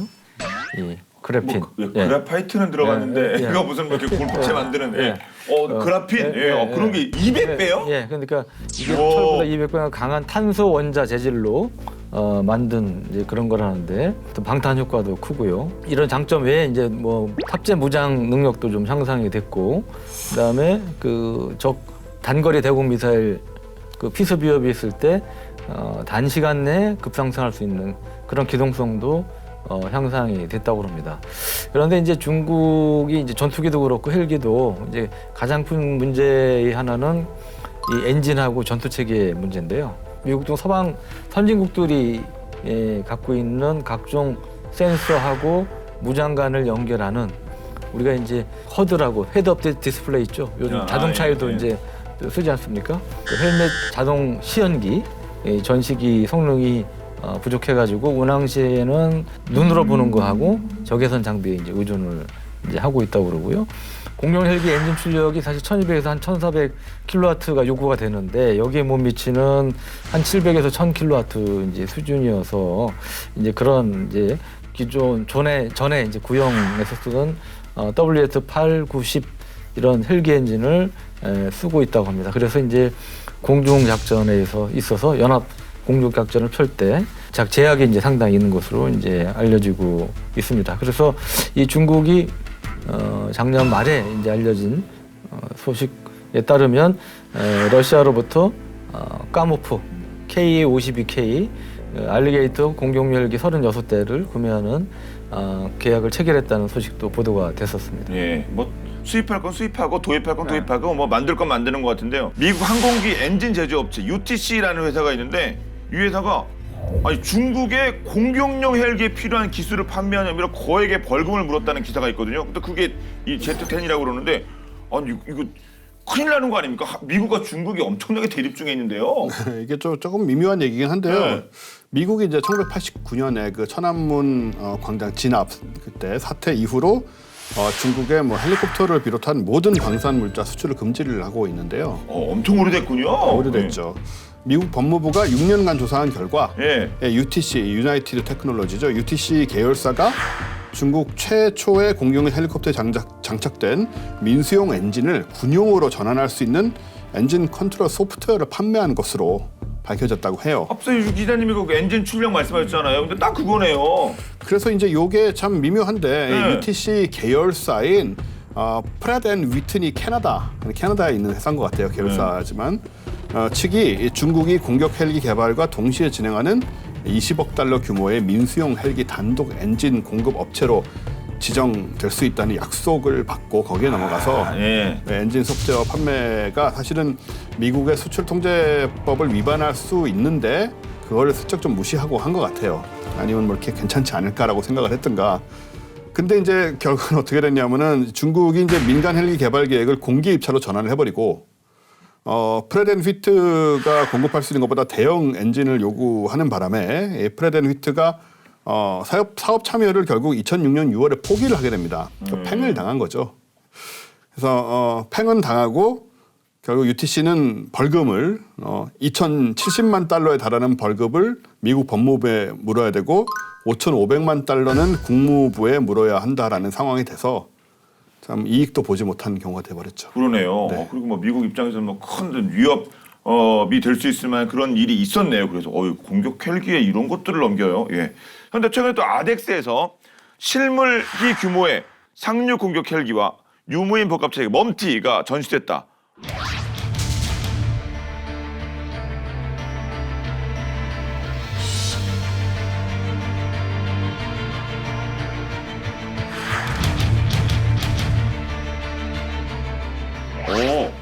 아, 그 공격 살기도에 멈티 뭐 이렇게 가는군요. 그렇죠. 예. 예, 우리 전에 이제 멈티 얘기 한번 자세히 다룬 적 있지 예. 않습니까? 그래서 작년에 이제 그 실물 이게 모형이 아니고 실물입니다. 예. 실물 마리노를 개조해서 만든 건데 이 앞에는 이제 20mm 기관포 이게 이제 LH 소형 분장 헬기가 쓰고 있는 것과 같은 거고요. 예. 양 옆에 미사일들이 달려 있어요. 여기 보면 이 국산 공대진 미사일 천검이라고 있습니다. 뭐 그런 것들을 비롯한 그 단거리 미사일들을 장착을 하고 이 멈티 핵심은 무인기를 운용해야 예. 되잖아요. 무인기는 어디 있냐? 이게 무인기입니다. 이게. 아니, 여기 예, 그러니까 요거, 옆에 요거, 이제 요거. 저렇게 그 무인기가 여기에서 발진이 되는 거예요. 옆에서. 아, 여기다 발진해서 이제 예, 그 항공에서 같이 떠 있는 그런 그림이군요, 그렇죠. 이게. 아. 그래서 처음으로 이 마리노 무장용, 그러니까 상륙 공격 헬기도 이 멈티 개념을 적용해서 만들겠다 이런 것을 작년에 그 아덱스 전시회에서 이제 카이가 공개를 했었죠. 아, 그렇군요. 아, 멈티. 이거 잘 만들면 정말 든든해질 것 같습니다. 그리고 사실 중국과 일본, 뭐 일본의 뭐 해병대 이거 뭐 만들고 뭐 이런 내용하면서 타겟은 역시 뭐 센가쿠 그런 말씀드렸는데, 예. 자, 그러면 진짜 중국과 일본이 이렇게 군비를 증가하는 상황에서 만약에 뭐 가상 시나리오입니다만 맞닥뜨린다면 이거 어떻게 진행되는 거예요? 네, 그 일본이 사실 센카쿠 열도를 실효적으로 지배하고 있잖아요. 네. 예. 그래서 일본은 이제 센카쿠 열도에서 중국과 하고 이제 무력 충돌이 벌어지면 중국군이 일단 단실 내에 점령할 수 있을 걸로 봐요. 왜냐하면 거기에는 뭐 일본이 거기 센카쿠 열대에 강력한 무장을 과 병력들을 배치해 놓은 그런 상황이 아니기 때문에 그래서 일단 점령이 된다면 이게 가급적 점령 당하기 전에 그 신속하게 수륙기단단을 파병을 해서 막거나 아니면 최악의 경우 탈취를 당하면 최단실 내에 탈환하는 이제 그런 쪽에 초점을 맞추고 있는 거죠. 예. 근데 현실적으로 보면 아마 사전에 막기는 쉽지 않을 걸로 보여지고요. 그래서 이제 보통 이제 탈환 훈련한다고 이제 보통 표현을 하는데 예. 그런 형태의 이제 훈련들을 많이 하고 있는 것 같습니다. 물론 이제 중국이 사전에 점령할 듯한 액션이 감지가 되면 거기에 이제 뭐 일본은 물론이고 미국도 같이 연합해서 대응을 할 수 있겠죠. 예. 근데 그 유사시에 정말 미국의 입장이 정말 중요할 것 같은데 만약 점령이 돼서 탈환을 해야 되는 상황에 일본 입장에서 그런 상황에서 미국이 어떤 입장을 취할까요? 진짜 막 군사적으로 막 도와줄까 아니면 또 경제 제재하나요? 어떻게 하죠? 미국이 이제 사실 센카쿠 열도가 미일 안보조약 5조의 적용 네. 대상이긴 하거든요. 근데 중일 간 영토 분쟁에는 신중할 수밖에 없는 게 미국이 1971년에 오키나와 반환 조약에 따라서 이제 센카쿠 열도를 이양할 때 일본의 주권이 아니고 시정권만을 인정을 했어요. 네. 이건 뭐 이제 대충 비슷하게 얘기하자면은 소유권은 안 주고 통치권만 줬다 이런 식의 느낌 같은 거죠. 좀 뭐 상권을 뭐 이렇게 뭐 운영할 수 있게 하면 그게 시정권이라고 하다만요. 네네. 예. 그래서 이제 이 부분 때문에 미국은 사실 중립적인 입장을 가질 수밖에 없는 좀 상태가 있습니다. 예. 중립적인 입장이라면 그러면 그런 일이 없어야겠습니다만 어떤 무력 충돌 시 무슨 일이 될지 모르겠네요. 미국이 끼어들기가 조금 어렵죠. 예, 그렇군요. 그럼 이렇게 일본과 중국이 이런 해병 전력을 갖고 있는 것만으로도 근데 하여튼 미국 빼고 우리 입장에서도 일단 뭐 엄청 껄끄럽긴 해요 지금. 네, 그러니까 지금 우선 중국 해군 육전대가 그 산둥반도 여러 항구에서 한반도 유사시를 상정한 이러한 이제 대규모 상륙 훈련을 실시한 적이 있고요. 당시에 이제 한반도 유사시에 투입될 77여단이 이 훈련에 이제 참가를 한 것으로 그렇게 알려지고 있습니다. 그리고 이 중국 해군 육전대의 이런 어떻게 뭐 사정권에는 남중국해와 동중국해뿐 아니고 한반도도 들어있다는 것을 이제 보여주는 것이기 때문에 우리 입장에서는 상당히 껄끄럽고 신경을 떠야 되는 이제 그러한 부분이고요. 또 일본의 경우를 보면 일본이 뭐 이제 훈련을 하는 탈환 작전을 하는 뭐 그런 대상에 그게 이제 2도라고 표현하는데 여기에는 독도가 뭐 포함되어 있다는 얘기를 한 적은 없지만 우리 입장에서는 이제 그럴 가능성에도 대비를 해야 된다 이런 이제 지적들이 적지가 않죠. 예. 중국 입장입니다만 한반도 유사시를 가정한 훈련. 그리고 뭐 일본의 뭐 이도가 도대체 뭘 얘기하는 거냐. 아, 이런 거 들으면서 완전히 좀 약간 긴장이 되긴 하는데요. 자, 끝으로 결론적으로 한 말씀씩 부탁드리도록 하겠습니다. 일단은 뭐 우리나라 해병대 위상이 미국 네. 2위였는데 지금 뭔가 좀 주변이 확 올라오는 분위기가 있어서 불편한 느낌이 없잖아 있는데요. 결국은 우리 옛날에 뭐 해병대 그 장비 문제도 있었고 했는데 결국 이제 장비를 강화하고 자주 국방이죠. 우리 힘으로 뭔가 해야죠. 또. 예. 뭐 사실 뭐 이상적으로 서로 군축할 수 있으면 참 좋겠으나 아, 그게 좋죠. 서로 키우는 것보다 서로 줄이는 게 낫죠. 그게 이상적이긴 한데 현실은 그렇지 않기 때문에 네. 결국은 우리 해병대에 더 많은 투자를 하고 더 발전시키는 것 외에는 방법이 없죠. 네. 그러니까 우리 지금 해병대가 사실은 그 동안에 보면 이제 정신 뭐 장비 무기보다는 정신으로 버티자. 악으로 깡으로. 예. 그런 이제 그런 컨셉이었잖아요. 근데 이제는 이제 그런 시대는 물론 해병은 필요하지만 이제 그것만으로 될 수 있는 시대는 갔다. 그리고 특히 이제 북한을 상징한 이런 한반도 전면전 그런 상황 외에 이제 오늘의 주제인 중국, 일본 주변국의 그런 움직임을 봤을 때 우리 해병대에도 질적인 이 업그레이드가 필요하고요. 그런 면에서 인식과 발상의 전환이 필요하고 역시 또 제일 중요한 건 이 정부 그다음에 군 차원의 관심과 지원 아니겠습니까? 네. 예, 그런 것이 상당히 필요한 때다고 말씀드리고 싶습니다. 그렇습니다. 오늘 본게임 여기까지입니다. 저희 본게임은 국방TV 앱을 통해서 언제든지 시청하실 수 있으니까요. 많은 활용 부탁드리겠습니다. 다음 주 더욱더 화끈한 내용으로 돌아올게요. 지금까지 저희는 본게임 2의 됐어. 지였습니다. 고맙습니다. 네. 고맙습니다. 한반도 유사시를 가정한 대규모 상륙훈련 이게 뭐 어떤 건지는 모르겠습니다만 좀 쭈뼛하네요. 우리도 그렇게 하면 안 돼요? 중국 유사시를 일본 유사시를 대비한 우리가 그러면 뭐라 그러겠죠? 왜 못하나 우리는? 그러니까 일본은 보면 특히 이제 센카쿠나 이런 걸 염두에 두고 있다는 것이 이제 드러나는데.